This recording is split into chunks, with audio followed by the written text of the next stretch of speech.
মই যেতিয়া গৈছো তাত মই দেখা পাইছো তেওঁলোকক তাত এটা তেজ লগা নাইটি কালি দিনটোত উদ্ধাৰ হৈছে সেই তেজ লগা নাইটিটো অৰ্পিতাই কি দেখিছিল অৰ্পিতাই অন্বেষাৰ কি দেখিছিল এই গোটেইখিনি কথা আপোনালোকে এই ভিডিঅ'টোত পাব কিন্তু তাৰ আগত আপোনালোকে মনালিসাই কি কৈছে এই কথাখিনি শুনিব লাগিব মনালিসাই কাৰণ ক'লে যে কিয় পেণ্ট খুলিছিল এই কথাটো সম্পূৰ্ণ স্পষ্ট ৰূপত ওলাই পৰিছে অন্বেষাৰ পেণ্টৰ জিপডাল কিয় খোল খাই আছিল যিটো জিন্স পেণ্ট পিন্ধি আছিল সেই জিন্সৰ জিপডাল কিয় খোল খাই আছিল আৰু কেনেকৈ আৰিয়ানৰ সেই বিশেষ হাফ পেণ্টটো অন্বেষাই পিন্ধিছিল এই গোটেইখিনি কথা স্পষ্ট হৈছে এই ভিডিঅ'টোত তেওঁলোকৰ মুখেৰে আপোনালোকক শুনাম খন্তেক পিছতে কিন্তু তাৰ আগতে আপোনালোকে জানি লওক যে অৰ্পিতা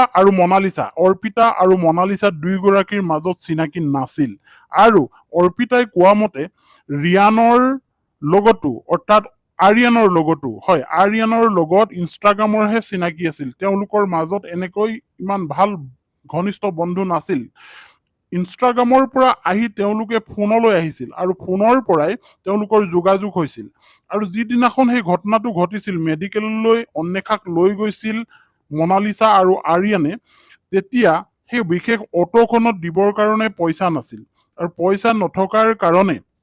আৰিয়ানে বাৰে বাৰে ফোন কৰিছিল বুলি অৰ্পিতা জানিবলৈ দিছে যে অৰ্পিতাই কৈছে যে বা মোক অলপ সহায় কৰা মোক টকা 200 দিয়া পইচা দিয়া এনেকৈ কৈছিল আৰিয়ানে অৰ্পিতাক আৰু অৰ্পিতাই ঠিক তেনেকৈয়ে মানি লৈ বিশেষ এটা প্ৰগ্ৰেম চাই আছিল তেওঁ যোৰহাটত আৰু যোৰহাটৰ সেই বিশেষ প্ৰগ্ৰেমটোৰ পৰা ডাইৰেক্ট আহি হস্পিটেলত 200 টকাটো দিছিল আৰু 200 টকাটো দিওঁতে তাত কি দেখা পালে তাত কোন কোন আছিল এই সকলোখিনি কথা কৈছে তাত সেইখিনি সময়ত মনালিসা আছিল আৰু আৰিয়ান আছিল আৰু যেতিয়া মেডিকেলত ভৰ্তি কৰোৱা হল তেতিয়া দুইজন ব্যক্তি তাৰ পৰা অন্তৰ্ধান হৈ গল থাকিল কেৱল সহায় কৰিবলৈ যোৱা অৰ্পিতাই কৈছে মই বাৰে বাৰে কল কৰি আছো আৰু মোৰ কলৰ উত্তৰ নিদিয়ে আৰিয়ানক মই বাৰে বাৰে কল কৰাৰ পিছতো ফোনটো বিজিয়ে হৈ থাকিলে মই ৰাতিপুৱালৈকে নাপালো আৰু সেইখিনি সময়ত যিখিনি সময়ত ছোৱালীজনীক ট্ৰিটমেণ্ট দৰকাৰ হৈছিল আৰু সেই ট্ৰিটমেণ্টৰ কাৰণে ঘৰৰ গাৰ্জেন দৰকাৰ হৈছিল আৰু গাৰ্জেন গৈ পোৱা নাছিল গাৰ্জেন গৈ নোপোৱাৰ দুখত মই সেইখিনি সময়ত সহি কৰি দিবলগীয়া হৈছিল কাৰণ মেডিকেলৰ অথৰিটিয়ে বাৰে বাৰে কৈছিল গাৰ্জেন কোন আছে সহি এটা কৰি দিয়া গতিকে অৰ্পিতাই কৈছিল যে মই সহি কৰিবলৈ বাধ্য হলো কাৰণ এজনী ছোৱালীৰ যদি জীৱন বাচি যায় মোৰ সহিটোৰ কাৰণে গতিকে মই ঘৰৰ মানুহলৈ বাট নেচাই মই নিজ হাতেৰে সহি কৰি দিছিলো মোৰ নামটো লিখি দিছিলো তাত আৰু সেই নামটো লিখাই মোৰ কাল হল মই সহায় কৰিবলৈ যোৱাৰ বাবেই মই আজি এনেধৰণে বিপদত পৰিলো মোক বিপদত পেলোৱা মানুহটো হৈছে আৰিয়ান আৰু আৰিয়ান আছিল ইনষ্টাগ্ৰামৰ মোৰ চিনাকি আৰু মই সহায় কৰিবলৈ আহিছিলো বিপদত পৰা মানুহক মই যেতিয়া 3-4টা বজালৈকে ৰাতিপুৱা আছিলো তেতিয়ালৈকে তাত আৰিয়ান আৰু মনালিসাক দেখা পোৱা নাছিলো তেওঁলোকে আঁতৰি গৈছিল সেই ঠাইৰ পৰা আৰু ফোন কৰিলেও পোৱা নগৈছিল এতিয়া এটা ডাঙৰ কথা বিস্ফোৰক মন্তব্য প্ৰকাশ কৰিছে মনালিসাই কৈছে যে কেনেকৈ সেই হাফ পেণ্টটো পিন্ধিলে কেনেকৈ সেই জিন্স পেণ্টটো খুলি হাফ পেণ্টটো পিন্ধিলে আৰিয়ানৰ ৰুমত এই কথাখিনি স্পষ্ট ৰূপত কৈছে মনালিসাই আৰু মনালিসাই কৈছে যে সেই বিশেষ ড'জটো যিটো নিচা বেজি ল'ব লাগে সেইটো কিয় ল'ব লগা হ'ল কেনেকৈ ল'ব লগা হ'ল এই গোটেইখিনি কথা এতিয়া শুনিব মই এই ভিডিঅ'টো লগাই দিম এতিয়া লগাই দিলে আপোনালোকে গম পাব যে প্ৰকৃততে সেই ৰুমটোত ঘটিছিল কি আৰিয়ানৰ সৈতে আৰু মনালিসাই কেনেকৈ হাফ পেণ্টটো পিন্ধিব লগা হ'ল শুনকচোন তাত এটা তেজ লগা নাইটি কালি দিনটোত উদ্ধাৰ হৈছে সেই তেজ লগা নাইটিটো তোমালোক কাৰোবাৰ আছিল নেকি নাই আমাৰ সেইবোৰ একো নাই তাইক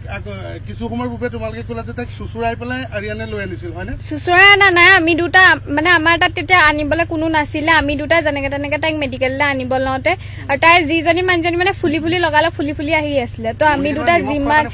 যিমানখিনি পাৰিছো আমি আনিব চাইছো আৰু মানে যেনেকে পাৰো মানে যিমানকণ পাৰো আনিবলৈ চাইছো আৰু এটা শেষ কথা সঁচা কথা কোৱাচোন শেষ মুহূৰ্তত যেতিয়া তাই ঢলি পৰিছিল তেতিয়াও আৰিয়ানে লাষ্ট ড'জটো লৈ আহিছিল সেইটো গম নাপাওঁ দেই, কাৰণ আমি তাৰমানে আমিতো ইমান মন কৰি থকা নাই ন, তাইক কেনেকে কি কৰো সেইটোৱে চাই আছিলো। চব মানে হেৰি টেনচনতে আছিলে সেইটো টাইমত, তাইক বচোৱা হেৰিতে আছিলে সেইবোৰ। ড'জটো লৈ আহিছিলে মেডিকেললৈ, লৈ আহিছিল ন? ড'জটো মেডিকেললৈ লৈ আনিছিল। আৰু তাই হাফ পেণ্ট পিন্ধি আছিলে, কেনেকে পিন্ধিব? তাই মই মানে তেহেঁতি কোৱা মতে তাই মানে ইনজেকশ্যনটো ভৰিত ল'ব লৈছিলে ন, তেতিয়া তাই নিজৰ জিন্সটো খুলি আৰিয়ানৰ ভাগৰ হাফ পেণ্টটো পিন্ধিছিলে। তো আমি সেনেকে মেডিকেললৈ আনিব নোৱাৰাৰ কাৰণে তাইক যেনে তেনে মানে জিন্স পেণ্টটো পিন্ধাই, তাইৰ ভাগৰ জিন্স যোনটো আছিলে সেইটো আমি পিন্ধাই মানে আনিব লৈছো। এয়া আছিল মনালিছা, যি মনালিছাই চুচৰাই আৰু আৰিয়ানৰ সৈতে চুচৰাই ওপৰৰ পৰা সেই বডিটো লৈ আহিছিল, অন্বেষাৰ বডিটো, সেইগৰাকী ছোৱালী, যিগৰাকী ছোৱালীয়ে পুলিচে এৰেষ্ট কৰোঁতে কোনো গা লগা নাছিল, কোনো অনুশোচনা নাছিল, এতিয়া অনুশোচনাত ভুগিছে। কিয় মই এই কাম কৰিলো, কিয় মই এই সংগত আছিলো, এই গোটেইখিনি কথাই এতিয়া অনুভৱ কৰিছে মনালিছাই, লগতে অৰ্পিতাইও অনুভৱ কৰিছে। এতিয়া এই মনালিছাই কৈছে যে সেই বিশেষ বেজীটো ল'বৰ কাৰণে আচলতে অন্বেষাই নিজে পিন্ধি যোৱা জিন্স পেণ্টটো খুলিছিল আৰু আৰিয়ানৰ হাফ পেণ্টটো পিন্ধি লৈছিল, কাৰণ সেই বিশেষ বেজীটো, নিচাযুক্ত সেই বেজীটো ইনজেকশ্যন হিচাপে ল'ব লাগিছিল